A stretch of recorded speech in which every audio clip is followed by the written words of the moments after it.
Pasta 4. 4. Tyson brinca com fogo. Mitologicamente falando, se existe uma coisa que eu odeio mais do que trios de velhas, são touros. No último verão, lutei com um minotauro no topo da colina Meio-Sangue. Dessa vez, o que vi lá em cima era ainda pior. 2 touros. E não touros comuns, apenas, mas touros de bronze, do tamanho de elefantes. E mesmo aquilo não era ruim o bastante. É claro que eles também tinham de soltar fogo. Assim que saímos do táxi, as irmãs cinzentas se safaram a toda rumo a Nova York, onde a vida era mais segura. Nem sequer esperaram pelo pagamento extra de 3 dracmas. Simplesmente nos largaram à beira da estrada. Annabeth com nada além de sua mochila e a faca. Tyson e eu ainda com as roupas desbotadas de ginástica. Ah, céus! Disse Annabeth, olhando para a batalha violenta na colina. O que mais me preocupou não foram os touros em si, ou os 10 heróis de armadura de batalha completa, cujos traseiros de bronze estavam levando uma surra.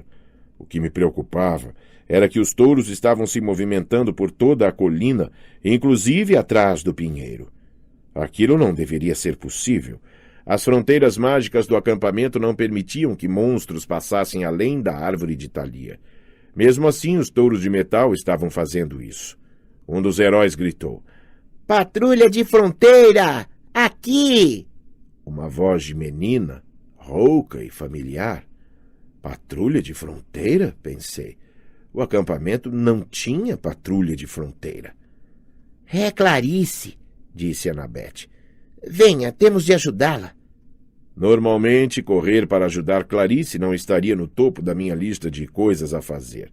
Ela era uma das maiores encrenqueiras do acampamento. Na primeira vez que nos vimos, ela tentou apresentar minha cabeça a uma privada. Também era filha de Alice, e eu havia tido um desentendimento muito sério com o pai dela no último verão. Portanto, agora o deus da guerra e todos os seus filhos basicamente não iam com a minha cara. Ainda assim, ela estava em dificuldades. Seus combatentes estavam se dispersando, correndo em pânico diante do ataque dos touros.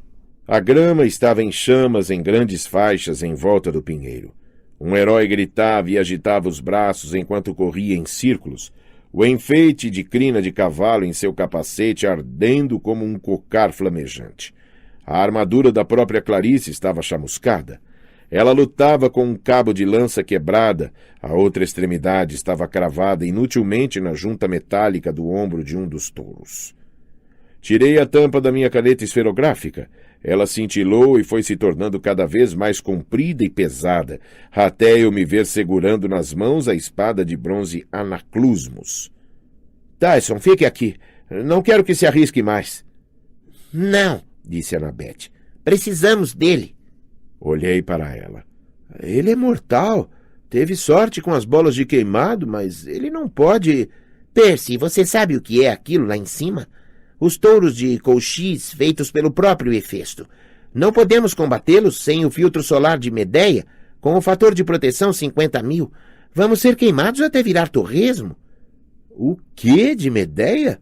Annabeth revirou a mochila e praguejou.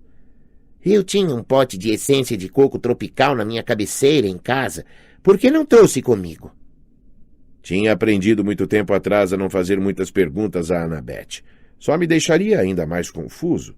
Olha, eu não sei do que você está falando, mas não vou permitir que Tyson seja frito.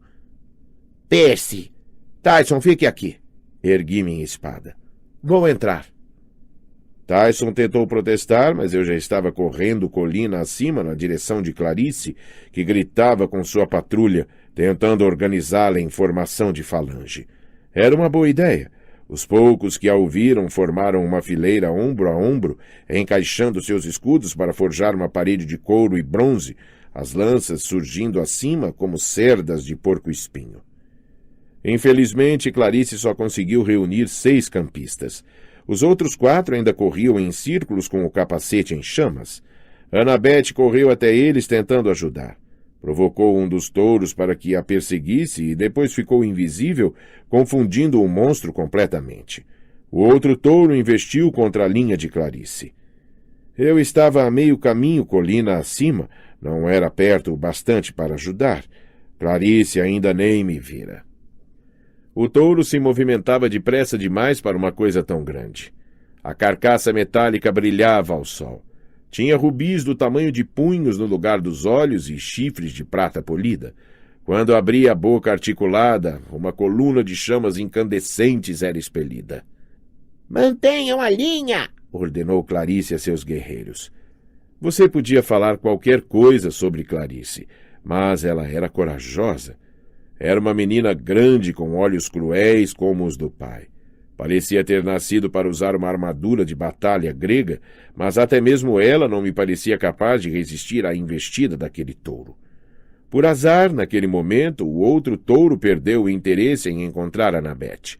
Virou-se e foi atrás de Clarice, do seu lado desprotegido. Atrás de você! Gritei. Cuidado! Eu não devia ter dito nada, porque tudo o que consegui foi assustá-la. O touro número 1 colidiu contra o escudo dela e a falange se rompeu. Clarice voou para trás e aterrissou em um pedaço de gramado em chamas. O touro passou direto por ela, mas não sem antes atingir os outros heróis com seu hálito de fogo. Os escudos derreteram instantaneamente em seus braços. Eles deixaram cair as armas e correram enquanto o touro número 2 se aproximava de Clarice para o golpe final. Eu me adiantei e agarrei Clarice pelos cordões da armadura. Arrastei-a para fora do caminho, bem no momento em que o touro número 2 passava como um trem de carga. Dei-lhe um bom golpe com contracorrente e abri um imenso talho numa de suas laterais, mas o monstro apenas rachou e soltou um mugido e continuou avançando. A fera não me tocou, mas pude sentir o calor da sua pele de metal. A temperatura de seu corpo poderia ter cozido um burrito congelado. Me solte! Clarice deu uma pancada na minha mão. Percy, maldito! Deixei-a cair como um saco junto ao pinheiro e me virei para enfrentar os touros. Estávamos agora do outro lado da colina, com o vale do acampamento meio-sangue logo abaixo. Os chalés, as áreas de treinamento, a casa grande, todos em perigo caso os touros passassem por nós. Annabeth bradou ordens para os outros heróis, dizendo-lhes que se espalhassem e mantivessem os touros distraídos. O touro número 1 fez uma curva bem aberta e começou a voltar na minha direção. Ao passar pelo meio da colina, onde a linha invisível da fronteira deveria tê-lo detido, ele reduziu um pouco a velocidade, como se lutasse contra um vento forte, mas então rompeu a barreira e continuou avançando. O touro número 2 se virou para me enfrentar, com fogo crepitando no corte fundo que eu fizera em seu flanco. Não sei dizer se sentiu alguma dor, mas seus olhos de rubi pareciam fixos em mim, como se eu tivesse acabado de levar as coisas para o lado pessoal. Eu não podia lutar contra os 2 touros ao mesmo tempo. Teria de derrubar o touro número 2 primeiro e cortar sua cabeça antes que o touro número 1 investisse de novo, até ficar ao meu alcance. Eu já sentia os braços cansados. Percebi quanto tempo passara desde a última vez que treinara com contracorrente e como perdera a prática. Ataquei, mas o touro número 2 lançou chamas contra mim. Rolei para o lado enquanto o ar se transformava em puro calor. Todo o oxigênio foi sugado de meus pulmões. Meu pé se prendeu em alguma coisa, uma raiz de árvore talvez, e a dor subiu por meu tornozelo. Ainda assim consegui desferir um golpe com a espada e decepei um pedaço do focinho do monstro. Ele se afastou galopando, fora de controle e desorientado. Mas antes que eu pudesse me sentir muito satisfeito com aquilo, tentei ficar de pé e minha perna esquerda fraquejou. O tornozelo estava torcido, talvez quebrado. O touro número 1 investiu na minha direção. Não havia como me arrastar para fora do seu caminho. Annabeth gritou. Tyson, ajude-o! Em algum lugar por perto, na direção do topo da colina, Tyson lamentou-se. Eu não posso atravessar. Eu, Annabeth Chase, lhe dou permissão para entrar no acampamento. Uma trovoada sacudiu a encosta. De repente, Tyson estava lá, disparando em minha direção e gritando. Percy precisa de ajuda! Antes que eu pudesse dizer que não, Tyson se jogou entre mim e o touro bem quando ele soltou uma erupção de fogo nuclear. Tyson! Gritei. A explosão rodopiou em volta dele como um tornado vermelho. Só consegui ver a silhueta negra de seu corpo. Soube com uma terrível certeza que meu amigo acabara de se transformar em uma coluna de cinzas. Mas, quando o fogo diminuiu, Tyson ainda estava lá, de pé, completamente ileso. Nem mesmo as suas roupas surradas foram chamuscadas.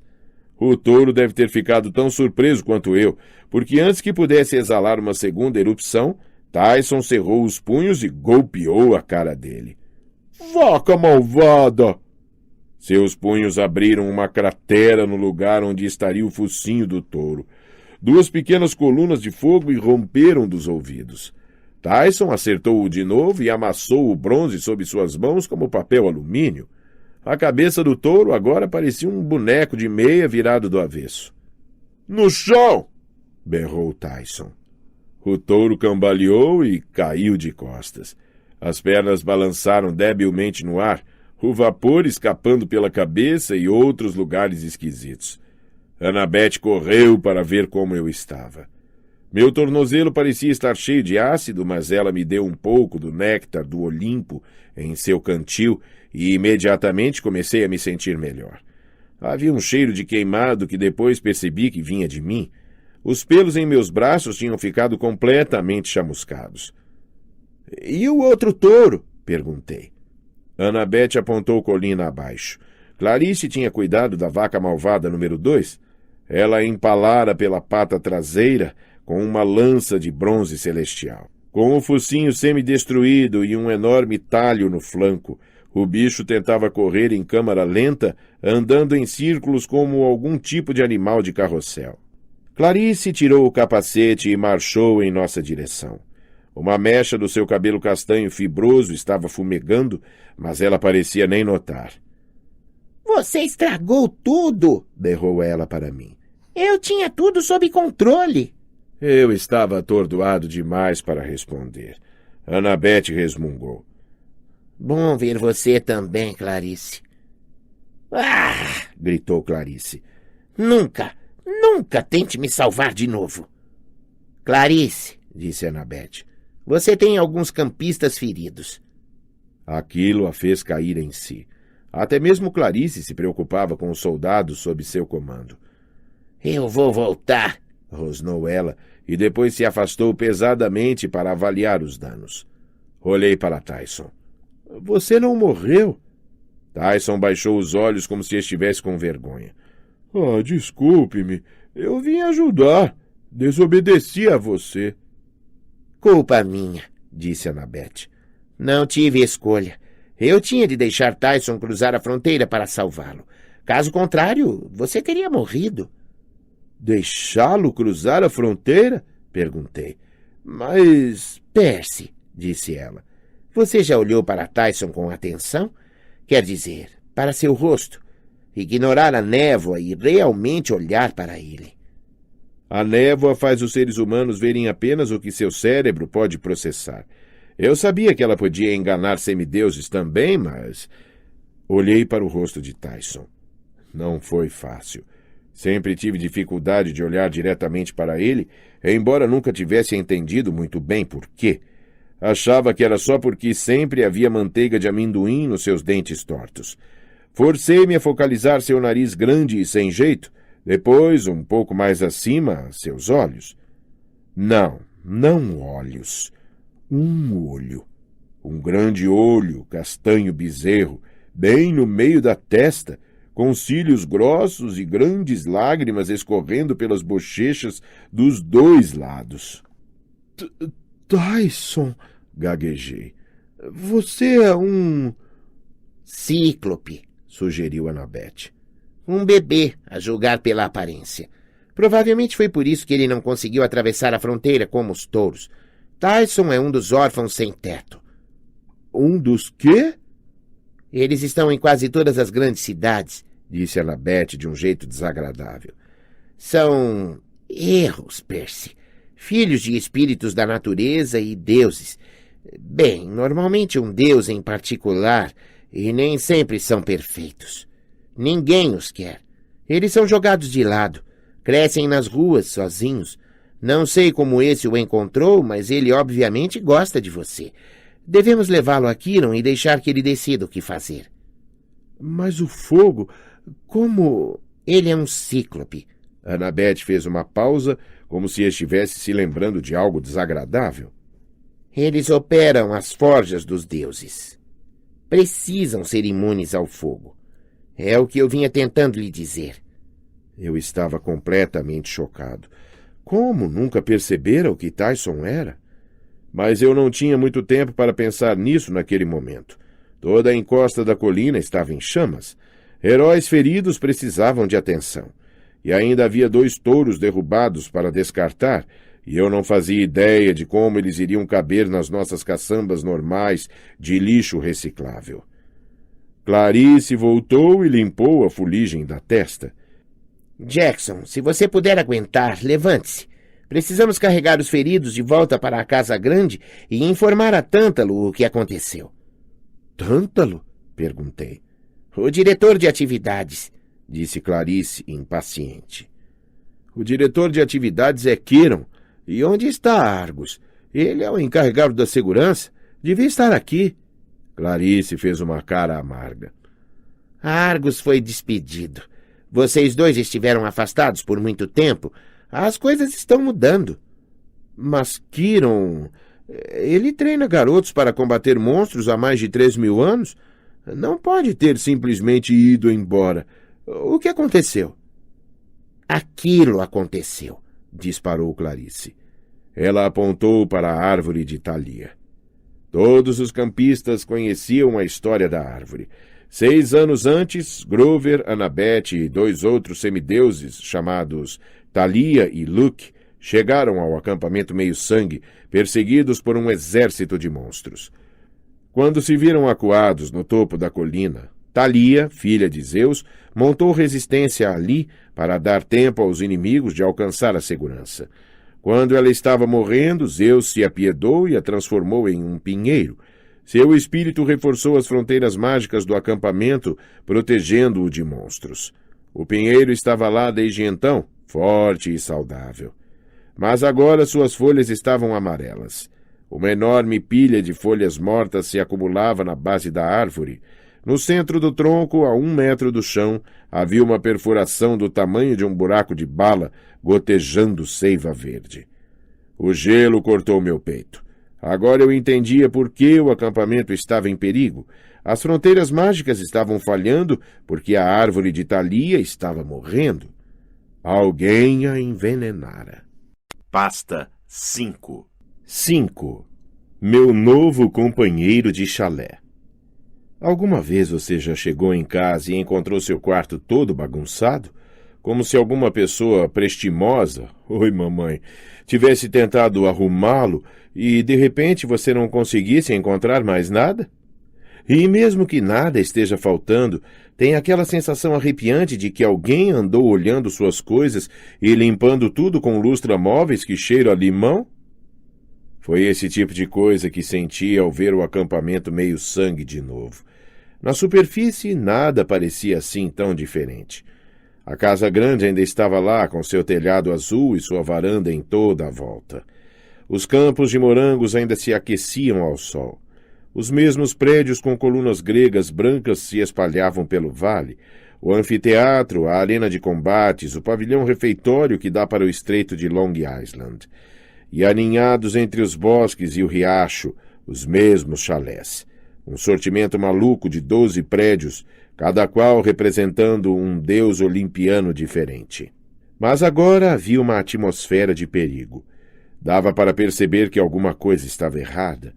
Em vez de jogar vôlei na quadra de areia, conselheiros e sátiros armazenavam armas no galpão de ferramentas. Dríades armadas de arcos e flechas conversavam, nervosas, no limite dos bosques.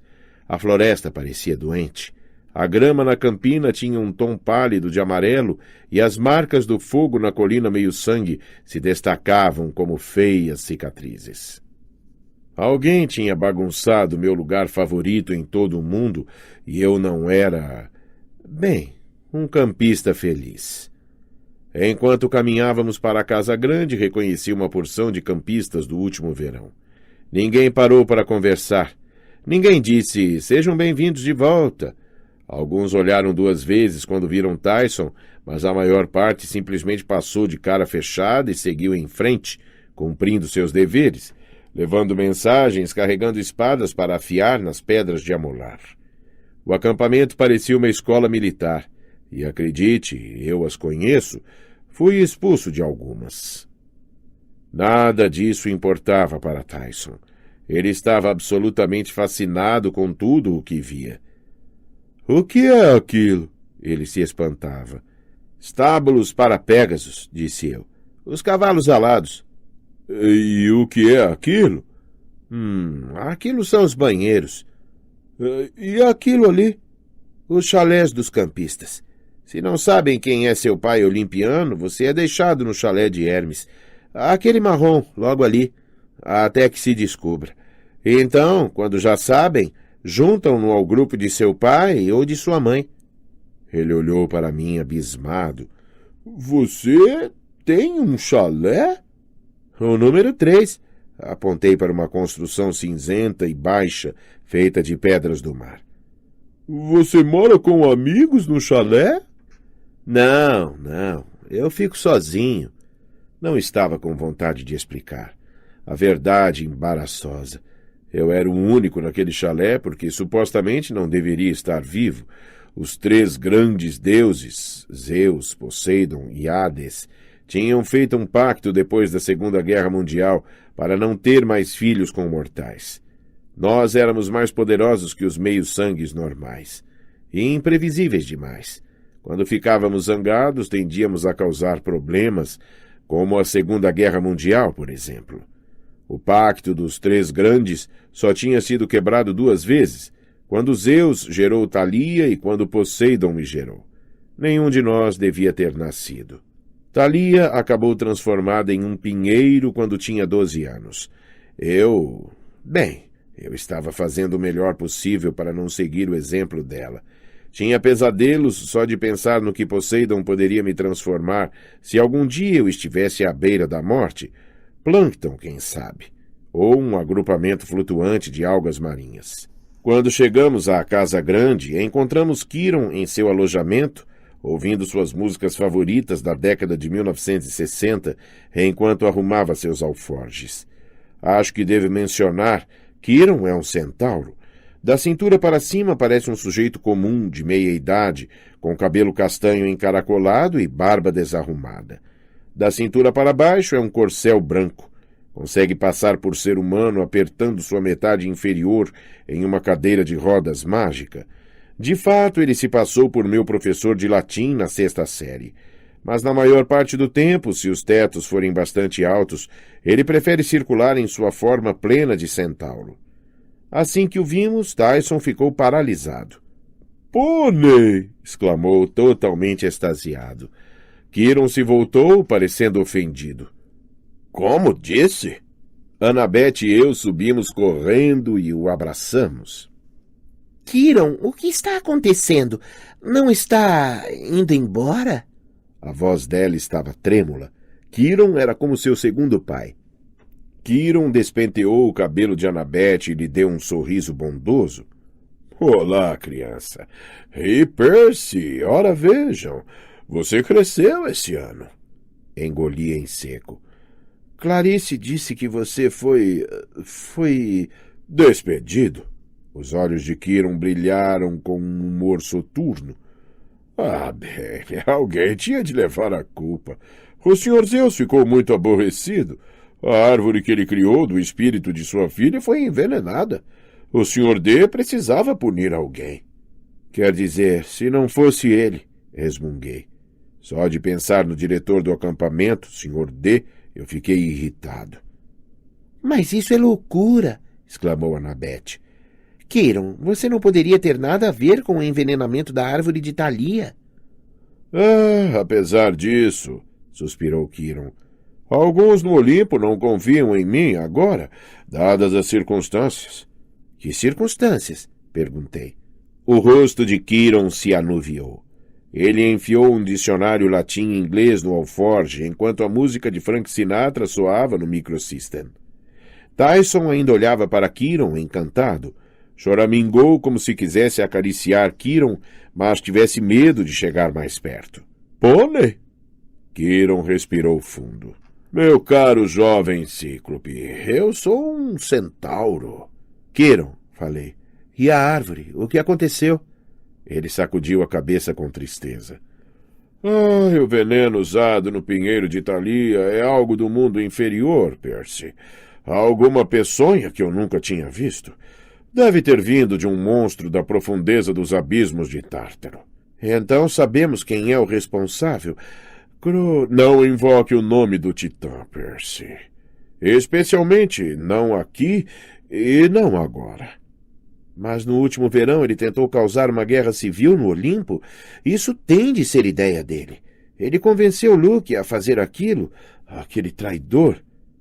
Talvez, disse Kiron. Mas infelizmente estou sendo responsabilizado porque não evitei que acontecesse e não consigo curá-la. A árvore tem apenas algumas semanas de vida, a não ser... A não ser o quê? Perguntou Annabeth. Não, disse Kiron. Um pensamento tolo. O vale inteiro está sentindo o choque do veneno. As fronteiras mágicas estão se deteriorando. O próprio acampamento está morrendo. Só uma fonte de mágica seria forte o bastante para anular o veneno, e ela foi perdida séculos atrás. O que é? Perguntei. Nós vamos encontrá-la. Kiron fechou seu alforge. Apertou o botão stop do seu som. Percy, você tem de me prometer que não vai agir precipitadamente. Disse à sua mãe que não queria que você viesse para cá neste verão. É perigoso demais. Mas agora que está aqui, fique aqui. Treine muito, aprenda a lutar. Mas não vá embora. Por quê? Perguntei. Quero fazer alguma coisa. Não posso simplesmente deixar todas as fronteiras caírem por terra. O acampamento inteiro será invadido por monstros, disse Kiron. Sim, é o que temo. Mas você não deve se deixar tentar por alguma ação impensada. Isso pode ser uma armadilha do Senhor dos Titãs. Lembre-se do último verão. Ele quase tirou sua vida. Era verdade, mas ainda assim eu queria muito ajudar. Também queria fazer Cronos pagar. Quer dizer, era de esperar que o Senhor dos Titãs tivesse aprendido suas lições eras atrás, quando foi derrubado pelos deuses. Era de esperar que ser picado em 1 milhão de pedacinhos e jogado na parte mais escura do mundo inferior lhe desse uma dica sutil de que ninguém o queria por perto. Mas não. Como ele era imortal, ainda estava vivo lá embaixo, no Tártaro, sofrendo a dor eterna, faminto por retornar e se vingar do Olimpo. Não podia agir sozinho, mas era muito bom em distorcer a mente de mortais e até de deuses para que fizessem seu trabalho sujo. O envenenamento tinha de ser coisa dele. Quem mais seria tão baixo a ponto de atacar a árvore de Thalia, a única coisa que restara de uma heroína que dera a vida para salvar seus amigos? Annabeth estava se esforçando muito para não chorar. Kiron enxugou uma lágrima da bochecha dela. Fique com Percy, criança, disse ele. Cuide para que ele fique seguro. A profecia. Lembre-se dela. Eu vou fazer isso. Falei. A profecia que tem relação comigo, mas que os deuses os proibiram de me contar? Ninguém respondeu. Certo, resmunguei. Só confirmando. Kiron, disse Annabeth, você me contou que os deuses o fizeram imortal somente enquanto você fosse necessário para treinar heróis. Se eles o demitem do acampamento... Jure que fará o melhor que puder para manter Percy afastado do perigo, insistiu ele. Jure pelo rio Styx. Juro pelo rio Styx, disse Annabeth. Trovejou do lado de fora. Muito bem, disse Kiron. Ele pareceu um pouquinho mais relaxado. Talvez meu nome seja limpo e eu retorne. Até lá, vou visitar meus parentes selvagens em Everglades. É possível que eles saibam de algum tratamento que eu tenha esquecido para a árvore envenenada. De qualquer modo, ficarei no exílio até que esse assunto seja resolvido, de um jeito ou de outro. Annabeth sufocou um soluço. Kiron lhe deu umas palmadinhas desajeitadas no ombro. Vamos, criança. Preciso confiar sua segurança ao Sr. D e ao novo diretor de atividades. Precisamos ter esperanças. Bem, talvez eles não destruam o acampamento tão depressa quanto temo. Afinal, quem é esse tal de Tântalo? Perguntei. O que ele quer, tomando seu emprego? Uma trombeta de concha soou pelo vale. Eu não tinha percebido como era tarde. Era hora de os campistas se reunirem para o jantar. Vão, disse Kiron. Vocês o encontrarão no pavilhão. Vou entrar em contato com sua mãe, Percy, e avisá-la de que você está em segurança. Sem dúvida, ela deve estar preocupada a essa altura. Só não se esqueça do meu aviso. Você corre grave perigo. Não pense nem por um momento que o Senhor dos Titãs o esqueceu. Com isso, ele saiu do apartamento batendo os cascos e desceu para o vestíbulo, enquanto Tyson gritava atrás dele. Pônei, não vá! Percebi que tinha esquecido de contar a Kiron sobre meu sonho com Groover. Era tarde demais. O melhor professor que já tivera se fora, talvez para sempre. Tyson começou a chorar alto, quase tanto quanto Annabeth. Tentei lhe dizer que ia dar tudo certo, mas eu não acreditava nisso. O sol estava se pondo atrás do pavilhão de refeições quando os campistas vieram de seus chalés. Ficamos na sombra de uma coluna de mármore e observamos enquanto eles entravam em fila. Annabeth ainda estava bastante abalada, mas prometeu que conversaria conosco mais tarde. Foi então se juntar a seus irmãos do chalé de Atena, uma dúzia de meninos e meninas de cabelos loiros e olhos cinzentos como os dela. Annabeth não era a mais velha, mas passara ali mais verões do que quase todos os outros. Era possível perceber isso só de olhar para o seu colar do acampamento, uma conta para cada verão, e Annabeth tinha 6.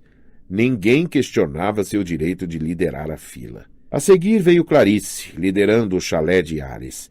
Estava com um braço na tipóia e um corte feio na bochecha, mas a não ser por isso, o encontro com os touros de bronze não parecia tê-la intimidado. Alguém prendera com fita adesiva um pedaço de papel nas costas dela que dizia, "Você muge, menina", mas ninguém de seu chalé se deu o trabalho de avisá-la.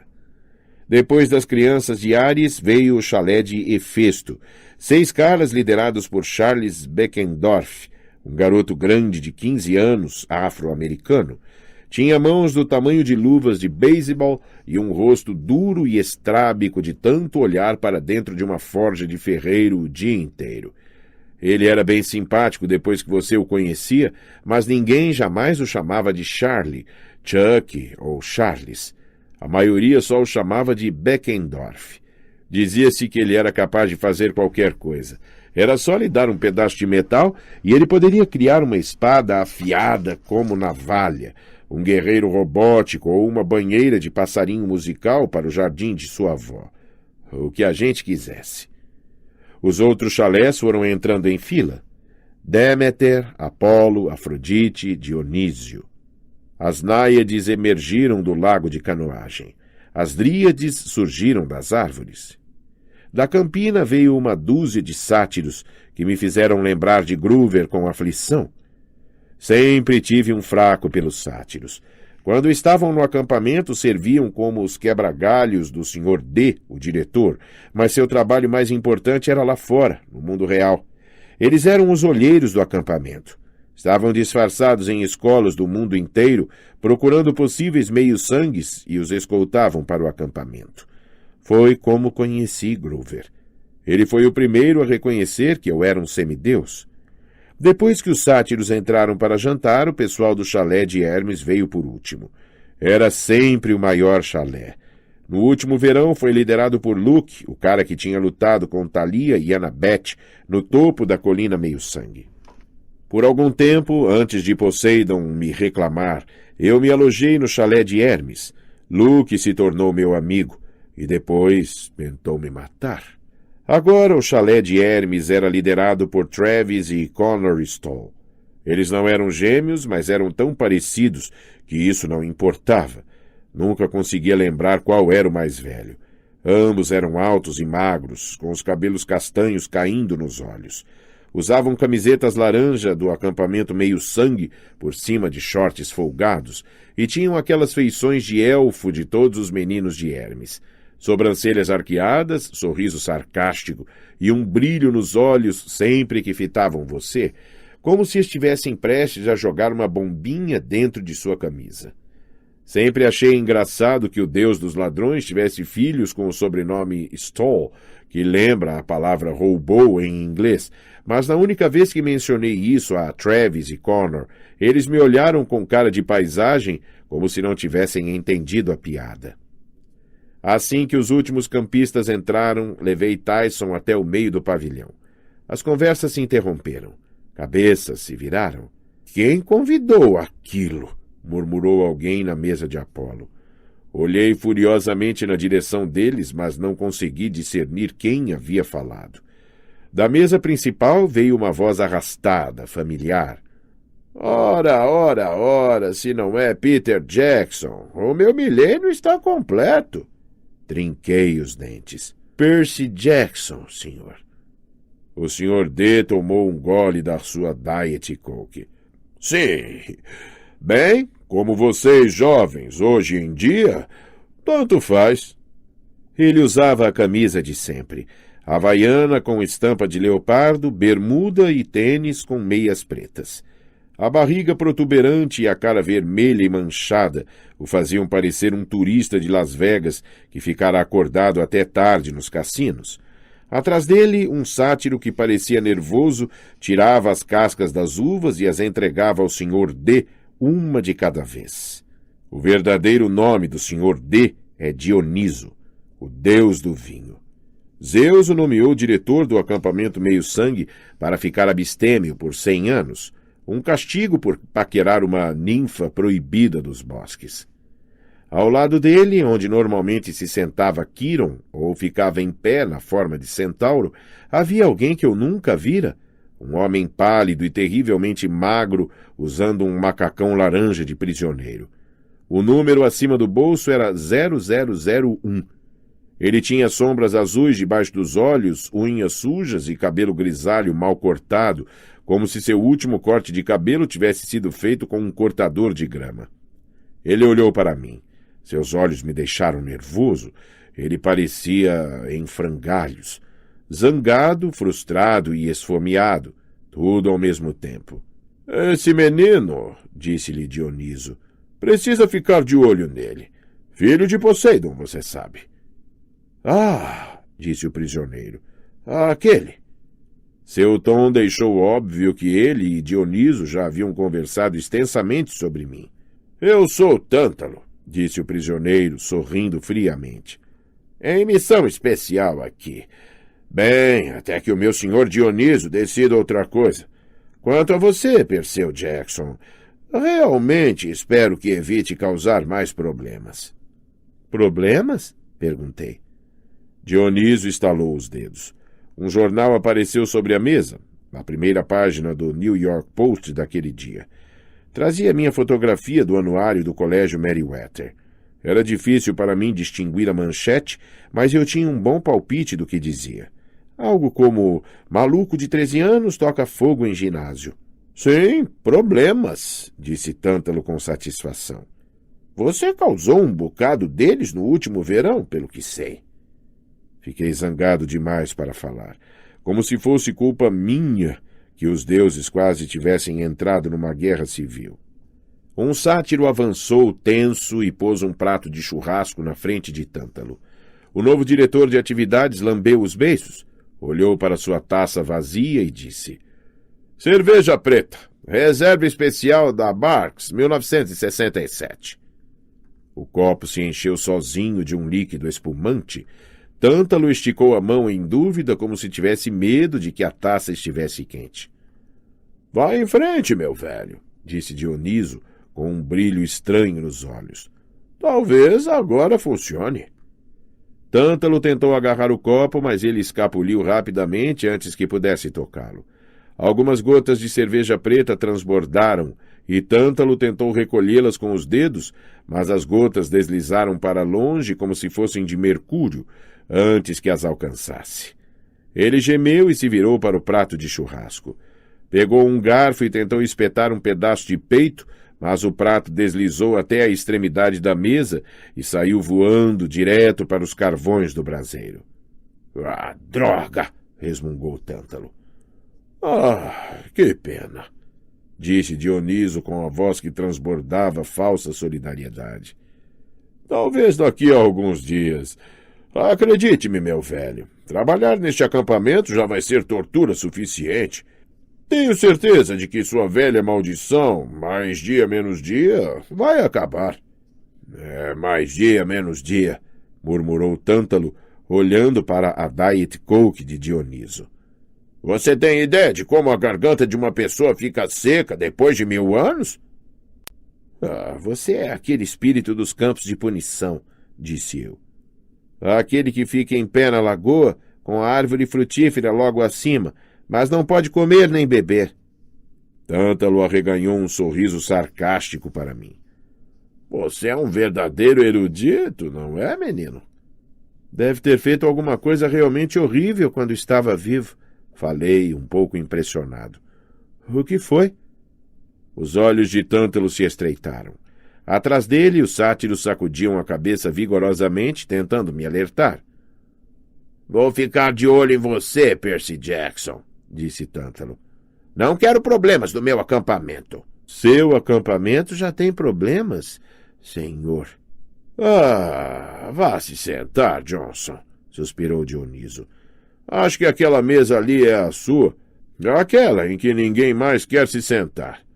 Meu rosto estava queimando, mas eu sabia que era melhor não reagir. Dioniso era uma criança grande, mas uma criança grande e imortal e superpoderosa. Eu disse, vamos, Tyson. Ah, não, disse Tântalo. O monstro fica aqui. Vamos decidir o que fazer com isso. Com ele, disparei. Seu nome é Tyson. O novo diretor de atividades ergueu uma sobrancelha. Tyson salvou o acampamento, insisti. Ele esmagou aqueles touros de bronze. Se não fosse isso, eles teriam queimado este lugar inteiro. Sim, suspirou Tântalo. E que lamentável teria sido. Dioniso deu uma risadinha. Deixe-nos, ordenou Tântalo, enquanto decidimos o destino da criatura. Tyson olhou para mim com medo em seu único e grande olho, mas eu sabia que não poderia desobedecer a uma ordem direta dos diretores do acampamento. Pelo menos, não abertamente. Vou estar logo ali, grandão, prometi. Não se preocupe. Vamos achar um lugar legal para você dormir esta noite. Tyson assentiu. Acredito em você. Você é meu amigo. Eu me senti ainda mais culpado. Arrastei-me até a mesa de Poseidon e despenquei no banco. Uma ninfa dos bosques me levou um prato de pizza olimpiana de azeitonas e pepperoni, mas eu não estava com fome. Quase fui morto 2 vezes naquele dia. Tinha conseguido terminar o ano letivo com um desastre completo. O acampamento meio-sangue estava em sérias dificuldades e Kiron me dissera para não fazer nada a esse respeito. Eu não me sentia muito agradecido, mas levei meu jantar até o braseiro de bronze, como era costume, e joguei parte dele nas chamas. Poseidon, murmurei, aceite minha oferenda. E me mande alguma ajuda enquanto isso, rezei em silêncio. Por favor. A fumaça da pizza queimada se transformou em algo fragrante, o cheiro de uma leve brisa marítima misturado com perfume de flores, mas eu não sabia muito bem se aquilo significava que meu pai realmente ouvia. Voltei para meu lugar. Não achava que a situação pudesse piorar muito, mas então Tântalo mandou um dos sátiros tocar a trombeta de concha para chamar nossa atenção para os avisos. Sim, muito bem, disse Tântalo depois que as conversas silenciaram. Mais uma bela refeição. Ou ao menos é o que me disseram. Enquanto falava, aproximava a mão do prato de jantar reabastecido, como se, quem sabe, a comida não fosse notar o que ele estava fazendo. Mas notou. O prato disparou pela mesa assim que a mão dele chegou a uma distância de 15 centímetros.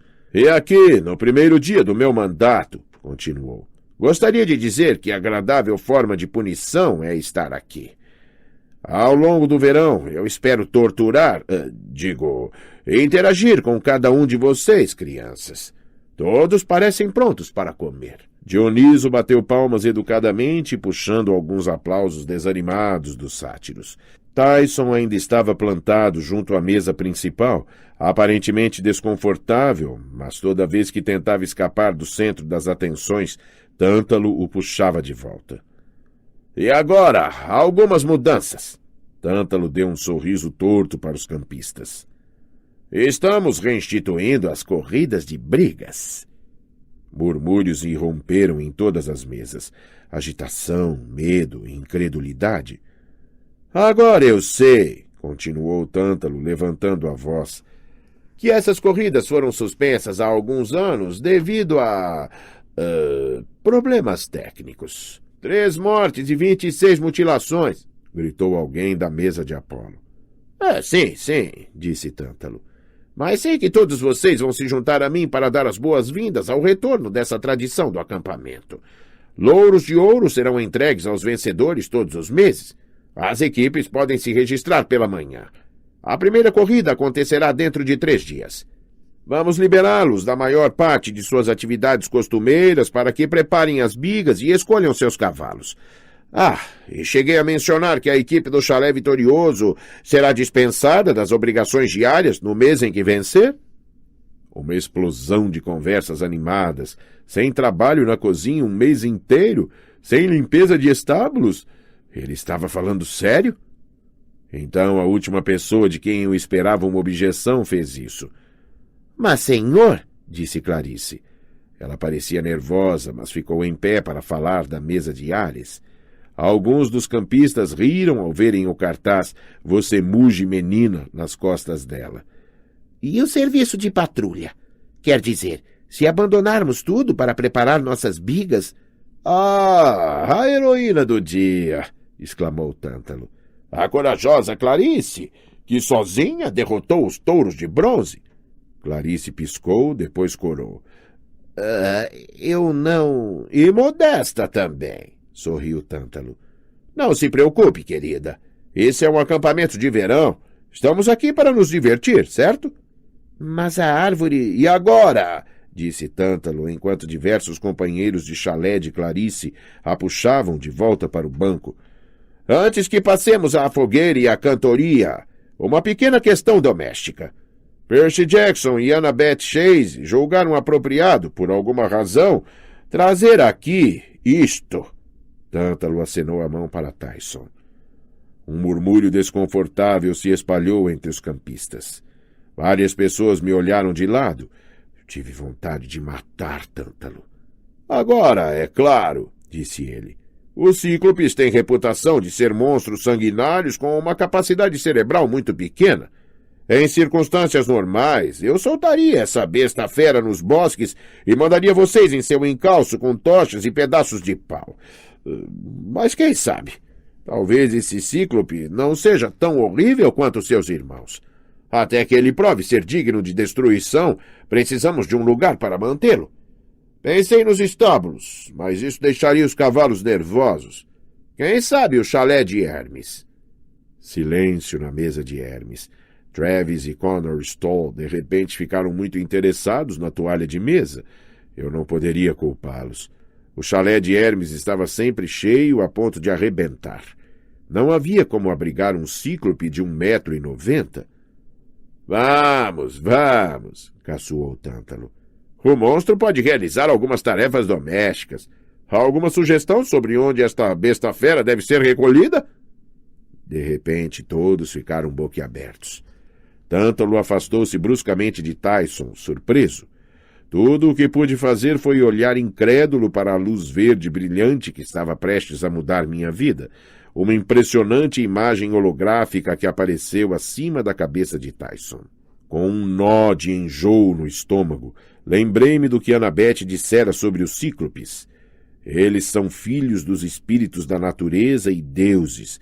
Bem, normalmente um deus em particular. Rodopiando acima de Tyson havia um reluzente tridente verde, o mesmo símbolo que aparecera sobre mim no dia em que Poseidon me reclamou como seu filho. Houve um momento de silêncio reverente. Ser reclamado era um evento raro. Alguns campistas aguardavam a vida inteira em vão. Quando fui reclamado por Poseidon no último verão, todos se ajoelharam respeitosamente. Mas ali eles seguiram o exemplo de Tântalo, e Tântalo caiu na gargalhada. Bem, acho que agora sabemos onde pôr a besta fera. Pelos deuses, posso ver a familiar semelhança? Todos riram, exceto Annabeth e alguns dos meus outros amigos. Tyson pareceu nem notar. Estava perplexo demais, tentando espantar o tridente reluzente que agora desaparecia pouco a pouco. Ele era muito inocente para entender quanto estavam rindo à custa dele e como as pessoas eram cruéis. Mas eu entendi. Eu tinha um novo companheiro de chalé e tinha um monstro como meio-irmão. Pasta 6. 6. O ataque dos pombos demoníacos. Os dias que se seguiram foram uma tortura, bem como Tântalo queria. Primeiro havia Tyson se mudando para o chalé de Poseidon, dando risadinhas consigo mesmo a cada 15 segundos e dizendo: Percy é meu irmão? Como se tivesse acabado de ganhar na loteria. Ei, Tyson, dizia eu, não é assim tão simples. Mas não havia como explicar a ele. Ele estava nas nuvens, e eu, por mais que gostasse do grandão, não podia deixar de me sentir sem graça, envergonhado. Pronto, falei. Meu pai, o todo-poderoso Poseidon, ficara enrabichado por algum espírito da natureza, e Tyson era o resultado. Quer dizer, eu tinha lido os mitos sobre os cíclopes. Até lembrava que eles eram frequentemente filhos de Poseidon, mas nunca tinha me dado conta de que isso fazia deles minha família, até ter Tyson morando comigo no beliche ao lado.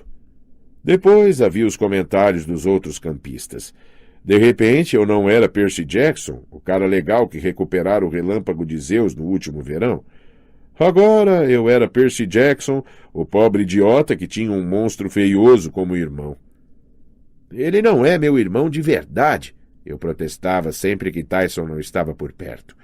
Ele é mais como um meio-irmão do lado monstruoso da família, tipo um meio-irmão de segundo grau ou coisa assim. Ninguém caiu nessa. Eu admito, estava zangado com meu pai. Sentia que ser seu filho passara a ser uma piada. Annabeth tentou fazer com que eu me sentisse melhor. Sugeriu que formássemos uma equipe para a corrida de bigas para desviar a cabeça dos problemas. Não me entenda mal. Nós dois odiávamos Tântalo e estávamos preocupadíssimos com o acampamento, mas não sabíamos o que fazer. Até que nos ocorresse algum plano brilhante para salvar a árvore de Thalia, calculamos que poderíamos muito bem participar das corridas. Afinal, a mãe de Annabeth, Atena, inventara a carruagem e meu pai criara os cavalos. Juntos, aquela pista ia ser nossa. Uma bela manhã, Annabeth e eu estávamos sentados junto ao lago de canoagem, rabiscando esboços de bigas, enquanto alguns engraçadinhos do chalé de Afrodite passaram por lá e me perguntaram se eu precisava de um delineador para o olho. Ah, desculpe, olhos. Enquanto eles se afastavam dando risada, Annabeth resmungou. O que você precisa fazer, Percy, é ignorá-los. Você não tem culpa de ter um monstro como irmão. Ele não é meu irmão, disparei. E ele também não é um monstro. Annabeth ergueu as sobrancelhas. Ei, não se zangue comigo. E, tecnicamente, ele é, sim, um monstro. Bem, você lhe deu permissão para entrar no acampamento. Porque era o único jeito de salvar sua vida. Quer dizer, sinto muito, Percy. Eu não esperava que Poseidon o reclamasse. Os cíclopes são as criaturas mais enganadoras, traiçoeiras. Ele não é. O que você tem contra os cíclopes, afinal? As orelhas de Annabeth ficaram rosadas. Tive a sensação de que havia algo que ela não estava me contando. Algo ruim. Esqueça, disse ela. Agora o eixo para essa biga. Você o trata como se ele fosse uma coisa horrível, falei. Ele salvou minha vida. Annabeth jogou o lápis no chão e se levantou. Então talvez você deva projetar uma carruagem com ele. Talvez eu deva. Ótimo. Ótimo. Ela foi embora tempestuosamente e eu me senti ainda pior do que antes.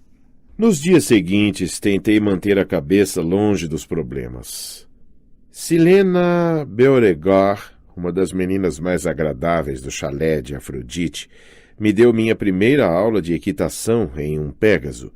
Explicou que havia apenas um cavalo alado imortal chamado Pégaso, que ainda vagava livre em algum lugar nos céus, mas com o passar das eras ele havia gerado uma porção de filhos, nenhum de fato tão veloz ou heróico, mas todos com o mesmo nome do primeiro e maior. Sendo filho do deus do mar, jamais gostei de andar pelo céu. Meu pai tinha uma rivalidade com Zeus, portanto eu tentava permanecer fora dos domínios do Senhor dos Ares, tanto quanto possível. Mas a sensação de cavalgar um cavalo alado foi diferente. Aquilo não me deixou nem perto do nervosismo de estar em um avião. Talvez fosse porque meu pai criara cavalos da espuma do mar, e assim os Pégasos eram uma espécie de território neutro. Eu conseguia entender seus pensamentos. Não ficava surpreso quando meu Pégaso saía galopando pelas copas das árvores ou perseguia um bando de gaivotas para dentro de uma nuvem. O problema era que Tyson também queria montar nos pôneis galinhas, mas os Pégasos ficavam ariscos sempre que ele se aproximava. Disse a eles por telepatia que Tyson não iria machucá-los, mas eles pareciam não acreditar. Isso fazia Tyson chorar. A única pessoa no acampamento que não tinha o menor problema com Tyson era Beckendorf, do chalé de Hefesto. O deus ferreiro sempre trabalhara com cíclopes nas suas forjas. Assim, Beckendorf levou Tyson para o arsenal para ensiná-lo a trabalhar com metais. Disse que faria Tyson fabricar itens mágicos como um mestre num piscar de olhos.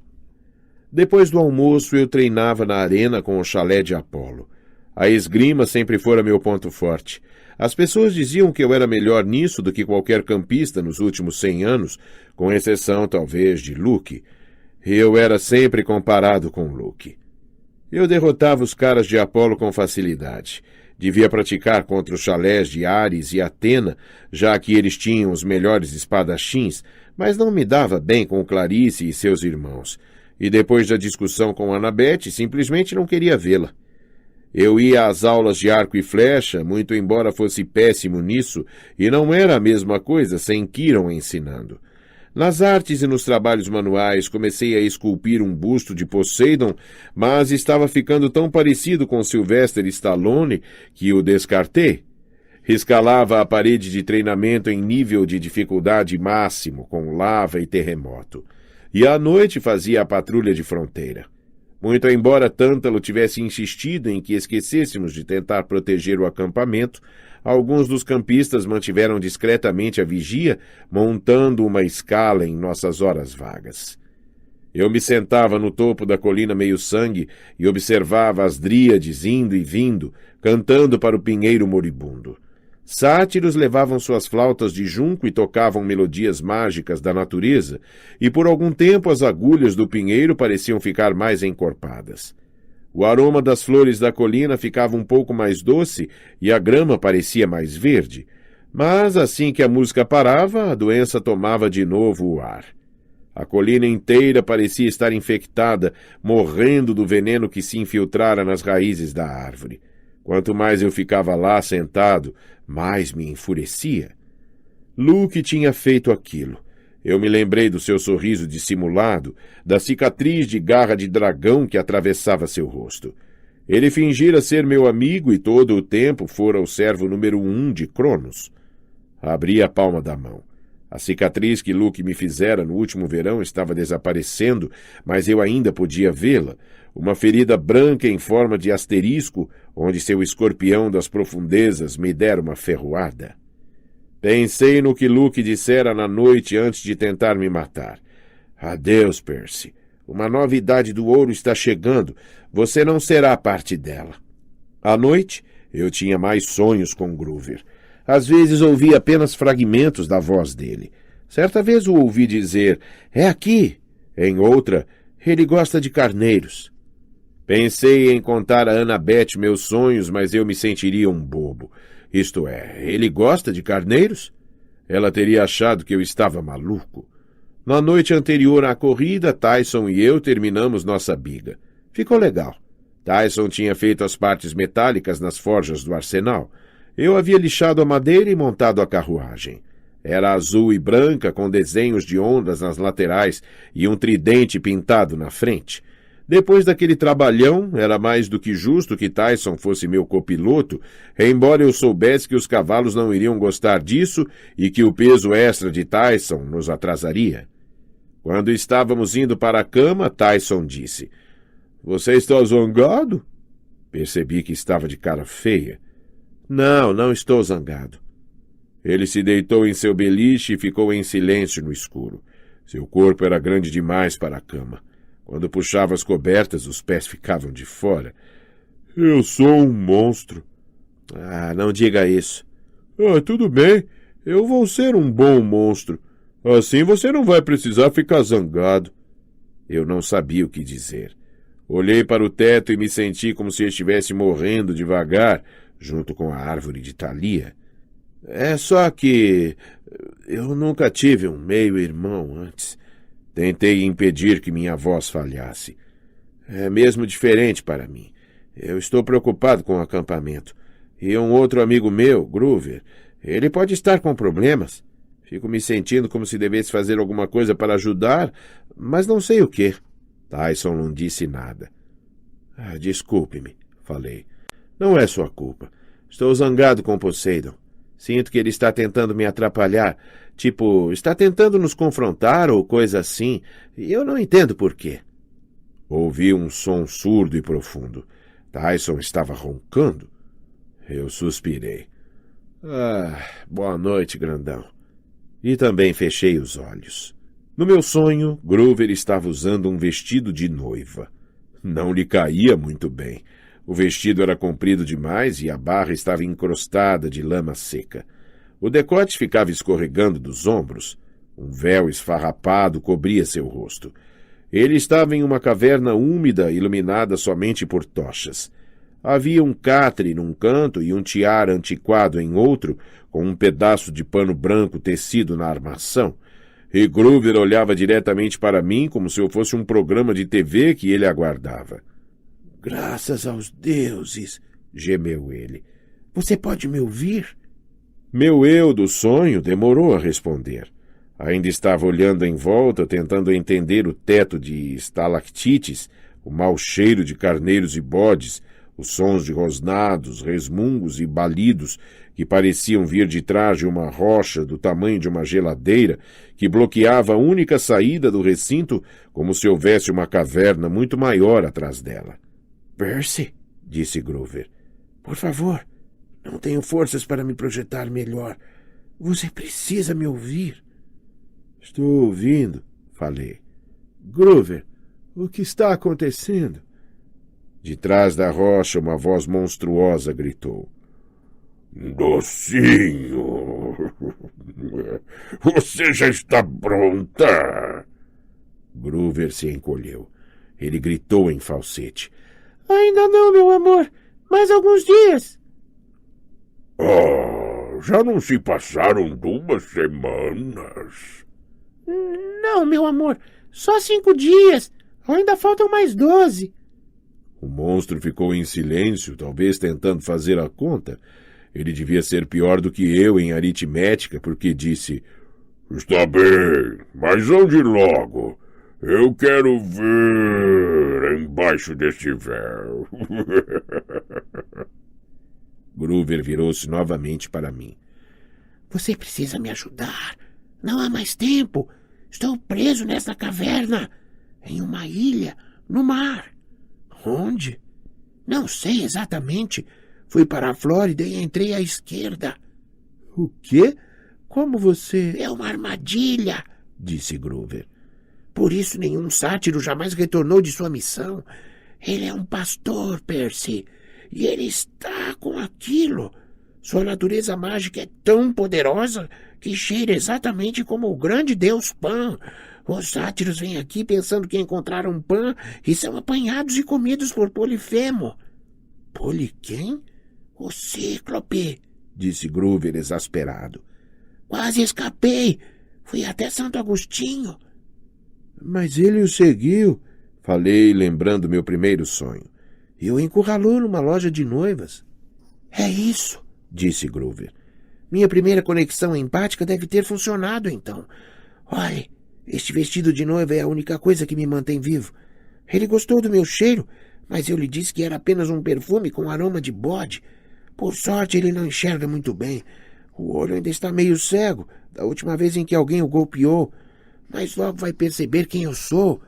Está só me dando 2 semanas para terminar a cauda do vestido e está ficando impaciente.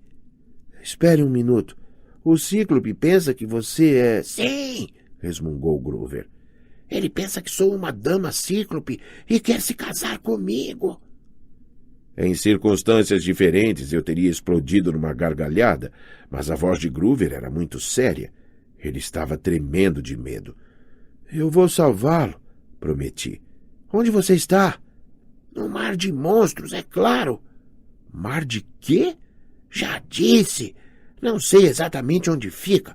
E olhe, Percy, eu sinto muito por isso, mas essa conexão empática... Bem, eu não tive escolha. Nossas emoções estão ligadas agora. Se eu morrer, nem me diga. Eu morro também. Ah, bem, talvez não. Você pode viver por anos em estado vegetativo, mas seria muito melhor se você me tirasse daqui. Docinho! Berrou o monstro. É hora do jantar! Ai, que delícia! Carne de carneiro! Groover choramingou. Preciso ir. Venha depressa. Espere. Você disse que aquilo estava aí. Aquilo o quê? Mas a voz de Groover já ficava mais fraca. Bons sonhos. Não me deixe morrer. O sonho se apagou e acordei assustado. Era o começo da manhã. Tyson estava me olhando, seu único olho castanho cheio de preocupação. — Você está bem? — perguntou. A voz me deu um calafrio na espinha, pois era exatamente como a do monstro que eu ouvira em meu sonho.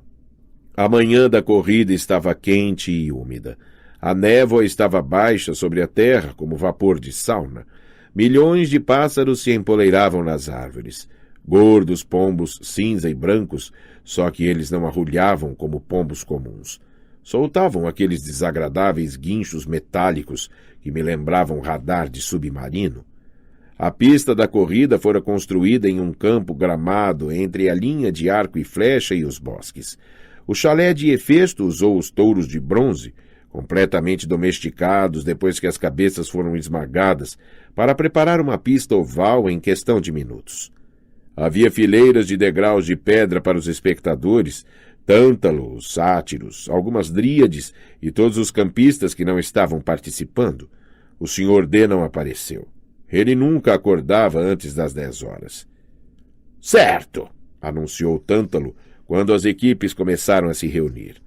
Uma náiade levara para ele um grande prato de doces, e enquanto Tântalo falava, sua mão direita perseguia uma bomba de chocolate pela mesa do juiz. — Vocês todos conhecem as regras. Uma pista de 400 metros. 2 voltas para vencer. 2 cavalos por biga. Cada equipe será composta de um auriga e um lutador. São permitidas armas. Esperem por truques sujos. Mas tentem não matar ninguém. Tântalo sorriu para nós como se todos fôssemos crianças travessas. Qualquer morte resultará em punição severa. Sem guloseimas junto à fogueira por 1 semana. Agora preparem suas carruagens. Beckendorf liderou a equipe de Hefesto até a pista. Eles tinham uma biga toda de bronze e ferro, inclusive os cavalos, que eram autômatos mágicos, como os touros da Cólquida da história dos Argonautas.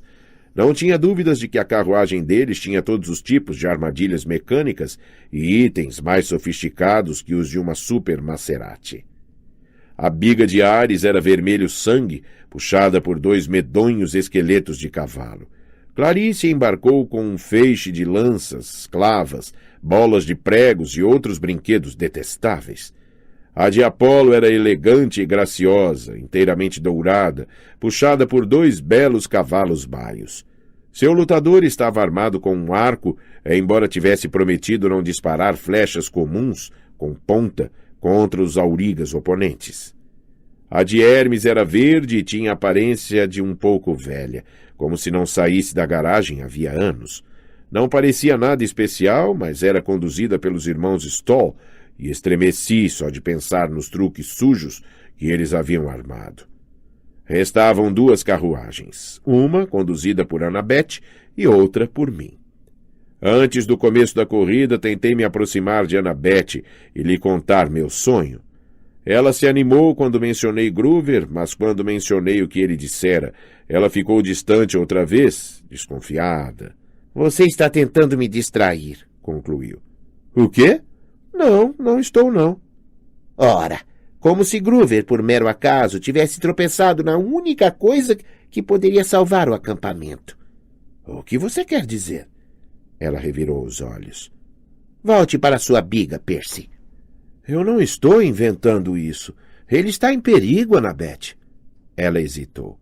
Pude perceber que tentava decidir se devia ou não confiar em mim.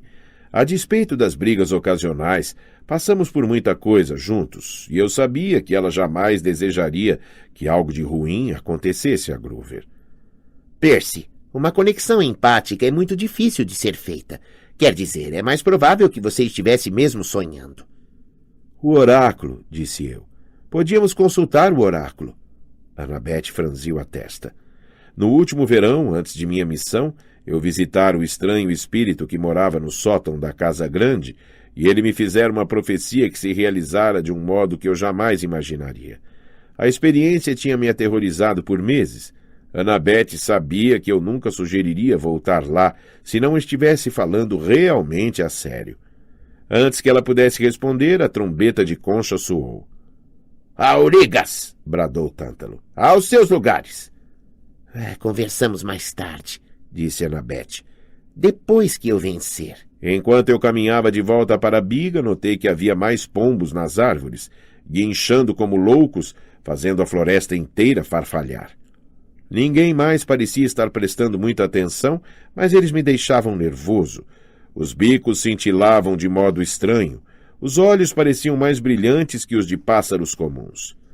Tyson estava tendo problemas em controlar nossos cavalos. Precisei conversar com eles por um bom tempo até se acalmarem. Ele é um monstro, senhor, eles se queixaram para mim. Ele é um filho de Poseidon, disse a eles. Assim como eu.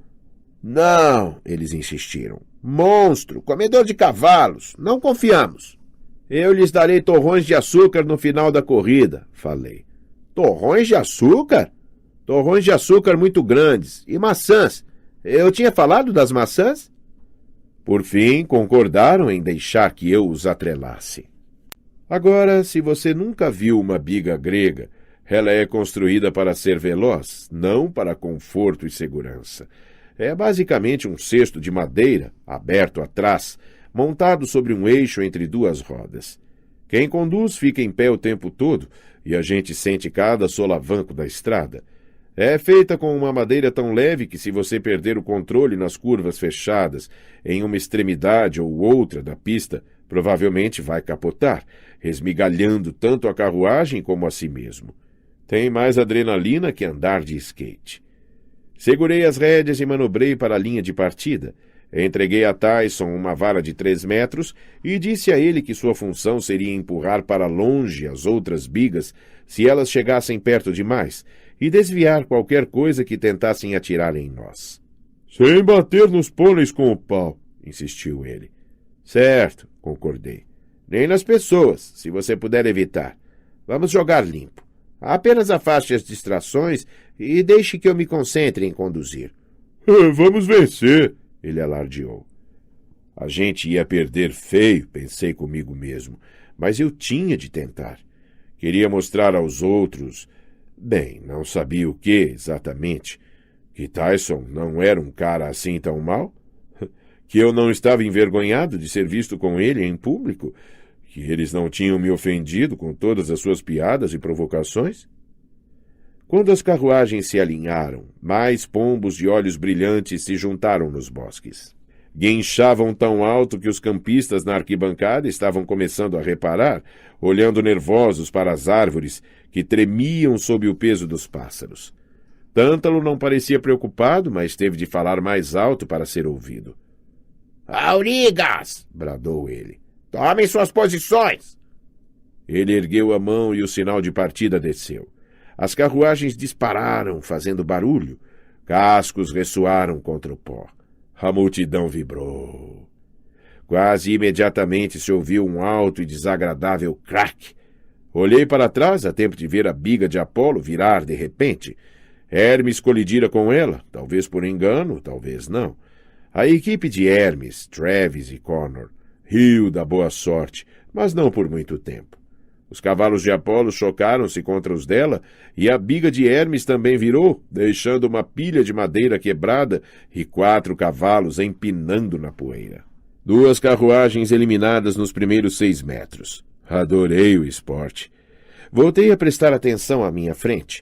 Nosso tempo era bom, estávamos na frente de Ares, mas a vantagem da biga de Anabete era muito grande.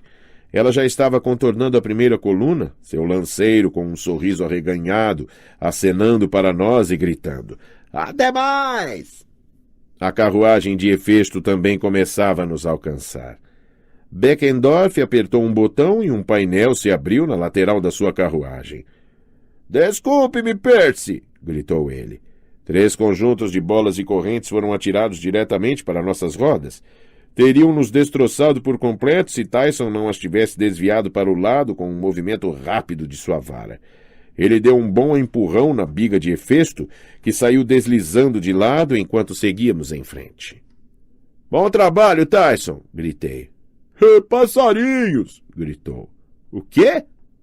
Estávamos em tal disparada que era difícil ouvir ou ver alguma coisa, mas Tyson apontou para os bosques e viu o que o preocupava. Os pombos tinham saído das árvores. Estavam voando em espiral como um enorme tornado em direção à pista. "E daí?" disse para mim mesmo. "São apenas pombos." Tentei me concentrar na corrida. Completamos nossa primeira volta, as rodas rangendo embaixo de nós, a biga ameaçando tombar, mas agora estávamos a apenas 3 metros de Anabete. Se ao menos pudesse chegar um pouco mais perto, Tyson poderia usar sua vara.